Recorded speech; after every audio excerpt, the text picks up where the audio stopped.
ನೋಡಿ, ಒಂದು ವೇಳೆ ಕನ್ನಡ ಸಿನಿಮಾ ರಂಗದಲ್ಲಿ ಈ ಥರ ಇದ್ದರೆ ಅದು ಖಂಡಿತವಾಗ್ಲೂ ಕ್ಲೀನ್ ಆಗಬೇಕು, ಅದರಲ್ಲಿ ಎರಡು ಮಾತಿಲ್ಲ. ಯಾಕಂದರೆ ಅನೇಕರು ಪ್ರತಿಭಾವಂತರಿದ್ದಾರೆ, ಬರ್ತಾರೆ ಸಿನಿಮಾಗಳಿಗೆ, ಏನಾದರೂ ಸಾಧನೆ ಮಾಡಬೇಕು ಅಂತಿರ್ತಾರೆ. ಅಂಥವರನ್ನು ನೀವು ಈ ಥರ ಕಟ್ಟಿ ಹಾಕುವಂಥ ಪ್ರಯತ್ನಗಳಾದರೆ ಹೇಗೆ ಅಂತ ನೋಡಿ. ದಿಯಾ ಸಿನಿಮಾ ನೀವು ನೋಡಿದ್ರಿ, ಸೂಪರ್ ಹಿಟ್ ಸಿನಿಮಾ. ಅದರಲ್ಲಿ ಒಂದು ಹುಡುಗಿ ಭಾಳ ಫೇಮಸ್ ಆದರು. ಆ ಹುಡುಗಿ ಖುಷಿ ರವಿ ಅಂತ ನೀವು ನೋಡಿರ್ಬೋದಲ್ವ ಆ ಸಿನಿಮಾದಲ್ಲಿ. ಎಸ್, ಖುಷಿ ರವಿ ಅವರು ನಮ್ಮ ಜೊತೆ ಇದೀಗ ನೇರ ಸಂಪರ್ಕದಲ್ಲಿದ್ದಾರೆ. ಖುಷಿ ರವಿ ಮೇಡಮ್, ನಮಸ್ತೆ. ನಮಸ್ತೆ ಸರ್, ಹೇಗಿದ್ದೀರಾ? ಚೆನ್ನಾಗಿದ್ದೀನಿ. ಈಗ ಮಲಯಾಳಂ ಸಿನಿಮಾ ರಂಗದ ವಿಚಾರಗಳು ನಿಮ್ಗೆ ಗೊತ್ತಿರಬಹುದು, ನಂಬರ್ ಒನ್. ಆಮೇಲೆ ಎರಡನೇದಾಗಿ ಏನಪ್ಪ ಅಂತಂದ್ರೆ, ನಾನು ನಿಮ್ಗಾಯ್ತಾ ಮತ್ತೊಂದಾಯ್ತಾ ಅಂತ ಕೇಳಕ್ ಹೋಗ್ತಾ ಇಲ್ಲ. ನಾನು ಕೇಳ್ತಿರೋದು ಸಿನಿ ರಂಗದಲ್ಲಿ ಕೆಲವರು ಹೇಳ್ತಾರೆ ಇಂಥದ್ದು ಕಾಮನ್, ಅವರು ಇಬ್ರು ಕೈ ಚಪ್ಪಾಳೆ ತಟ್ಟಿದ್ರೆ ಮಾತ್ರ ಆಗೋದಿಲ್ಲ. ನಾನು ಅದರ ಬಗ್ಗೆ ಕೂಡ ತಲೆ ಕೆಡಿಸ್ಕೊತಾ ಇಲ್ಲ. ಆದರೆ ಅದು ಕೂಡ ತಪ್ಪೇ. ಆದರೆ ಶೋಷಣೆಗೆ ಒಳಗಾಗೋದಿದೆಯಲ್ಲ, ನಿನಗೆ ಅವಕಾಶ, ನೀನು ಪ್ರತಿಭಾವಂತೆ, ನೀನು ಸೂಪರ್ ಹಿಟ್ ಸಿನಿಮಾ ಕೊಟ್ಟೆ, ನೀನು ಫ್ರೀ ಮಾಡ್ತೀಯಾ? ಅಲ್ಲ, ನೀನು ಜನಪ್ರಿಯತೆ ಆಗಬೇಕು ಅಂದ್ರೆ, ಹೀರೋಯಿನ್ ಆಗಬೇಕು ಅಂದ್ರೆ, ನಿನಗೆ ಸಕ್ಸಸ್ ಸಿಗಬೇಕು ಅಂತಂದ್ರೆ ಇಂಥ ಕಾಂಪ್ರಮೈಸ್ ಆಗಲೇಬೇಕು ಅಂಥದ್ದಿದೆ ಅಂತ. ಆಮೇಲೆ ಅದಕ್ಕೆ ಕೆಲವರು ಸಹಿ ಹಾಕಿದ್ದಾರೆ ಅಂತ. ನಿಮ್ಮದು ಕೂಡ 47ನೇ ನಂಬರಲ್ಲೇ ಏನೋ ಇದೆ. ಏನು ಮೇಡಮ್, ಇದರ ಬಗ್ಗೆ ನೀವು ಏನು ಹೇಳಕ್ಕೆ ಇಷ್ಟಪಡ್ತೀರಿ? ಸರ್, ಇವಾಗ ನಾನು ಸೈನ್ ಮಾಡಿದ್ದೀನಿ ಅಂತ ಹೇಳಿದ ತಕ್ಷಣ ನಾನು ಇದನ್ನ ಎಕ್ಸ್ಪೀರಿಯನ್ಸ್ ಮಾಡಿದ್ದೀನಿ. ಅದೇ ನೀವ್ ಫಸ್ಟ್ ಅದನ್ನೇ ಹೇಳಿದ್ದು, ನೀವ್ ಎಕ್ಸ್ಪೀರಿಯನ್ಸ್ ಮಾಡಿದಿರೋ ಇಲ್ವೋ ಅಂತ ನಾನು ಕೇಳ್ತಿಲ್ಲ ಅಂತ. ಖಂಡಿತವಾಗ್ಲೂ ನಾನು ಇದನ್ನ ಎಕ್ಸ್ಪೀರಿಯನ್ಸ್ ಮಾಡಿಲ್ಲ. ಇನ್ಫ್ಯಾಕ್ಟ್ ನಾನು ಸೈನ್ ಮಾಡ್ಬೇಕಾದ್ರೂ ಅದನ್ನೇ ಹೇಳ್ದೆ, ದಟ್ ನಾನು ಈ ತರದ್ದೊಂದು ಎಕ್ಸ್ಪೀರಿಯನ್ಸ್ ಮಾಡಿಲ್ಲ. ಬಟ್ ಈ ತರದ್ ಯಾರಿಗ ಅಫೆಕ್ಟ್ ಆಗಿದೆ ಅವ್ರಿಗೆ I feel sorry about them and non support ಮಾಡ್ತೀನಿ ಅವ್ರಿಗೆ.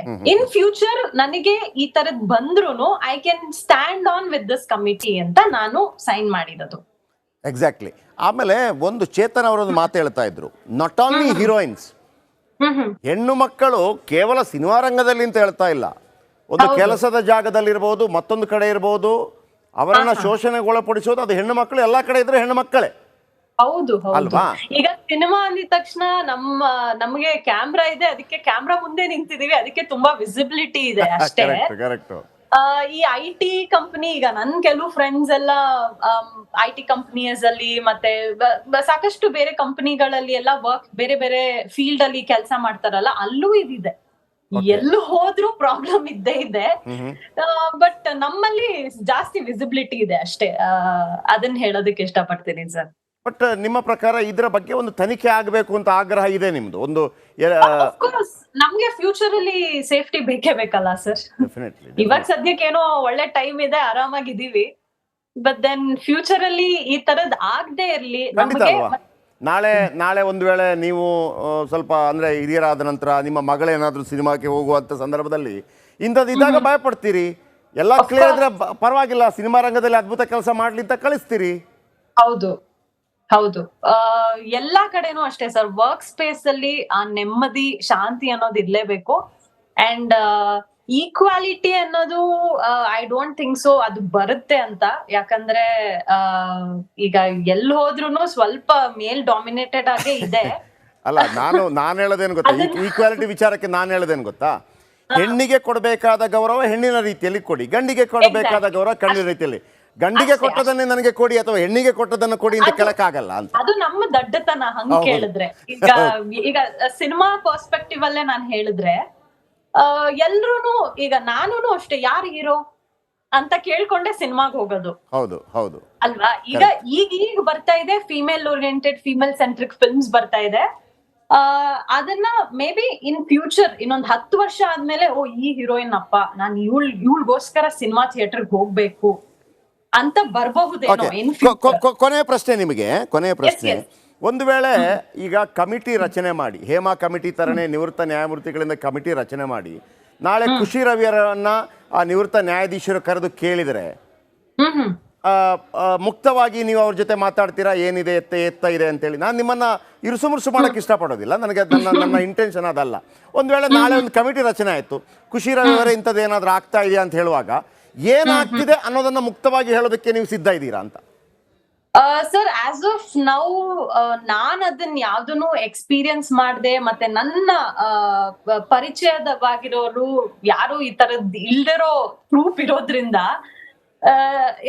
ನಾನ್ ಹೋಗಿ ಮಾತಾಡೋದ್ರ ಬದಲು ಯಾರ ಎಕ್ಸ್ಪೀರಿಯನ್ಸ್ ಪರ್ಸನ್ ಹೋಗಿ ಮಾತಾಡಿದ್ರೆ ಇಟ್ ವಿಲ್ ಬಿ ನೈಸರ್. ನಮ್ಮ ಪರವಾಗಿ ಅವ್ರು ಹೋಗಿ ಮಾತಾಡಿದ್ರೆ ಉತ್ತಮವಾಗಿರುತ್ತೆ ಅಂತ ನಾನ್ ಹೇಳ್ತೀನಿ. ದಟ್ ಮೀನ್ಸ್ ಅರ್ಧಂಬರ್ಧ ಅಗ್ರಿ ನನ್ಗೆ ಅರ್ಥ ಆಯ್ತು.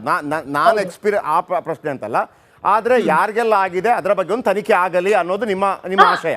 ಹೌದು ಹೌದು ಹೌದು, ಯಾರಿಗಾಗಿದೆ ಅವ್ರ ತನಿಖೆ ಆಗಲಿ. ಥ್ಯಾಂಕ್ ಯು ಖುಷಿ ರವಿ ಅವರೇ, ಥ್ಯಾಂಕ್ ಯು ನಮ್ಮ ಜೊತೆ ಮಾತನಾಡೋದಕ್ಕಾಗಿ. ವೀಕ್ಷಕರೇ, ನಾನು ಯಾಕೆ ಈಗ ನನಗೆ ಅತ್ಯುಗ್ರವಾಗಿ ಪ್ರಶ್ನೆ ಮಾಡ್ಲಿಕ್ಕೆ ಬರುತ್ತೆ, ಇಲ್ಲ ಅಂತಲ್ಲ. ನೀವು ಅತ್ಯುಗ್ರವಾಗಿ ಪ್ರಶ್ನೆ ಮಾಡೋಕ್ಕೆ ಶುರು ಮಾಡಿದರೆ ಇರುಸುಮುರುಸುಂಟಾಗಿ ಕೆಲವರು ಮಾತಾಡೋಕ್ಕೆ ಬರೋದಿಲ್ಲ. ಆಯಿತಾ? ಈಗ ಪ್ರಜ್ವಲ್ ರೇವಣ್ಣ ವಿಚಾರದಲ್ಲಿ ಏನಾಯಿತು ಅಂತಂದರೆ ಅನೇಕರು ಬರಲೇ ಇಲ್ಲ, ಯಾಕಂದರೆ ನಮಗೆ ಹಾಕಬೇಕಪ್ಪ ಅಂತೇಳಿ. ನನ್ನ ಉದ್ದೇಶ ಏನು ಗೊತ್ತಾ, ಹೆಣ್ಣು ಮಕ್ಕಳಾಗಲಿ ಗಂಡು ಮಕ್ಕಳಾಗಲಿ ಶೋಷಣೆ ಮಾತ್ರ ನಡಿಬಾರ್ದು. ಶೋಷಣೆ ಮಾತ್ರ ನಡಿಬಾರ್ದು. ಒಂದು ಗಂಡು ಹೆಣ್ಣು ಅವ್ರ ಇಷ್ಟ ಬಂದಾಗೆ ಪ್ರಾಯದ ವಿಚಾರದಲ್ಲಿ ಏನಾದರೂ ಮಾಡ್ಕೋತಾರೆ ಅವರ ಕರ್ಮ.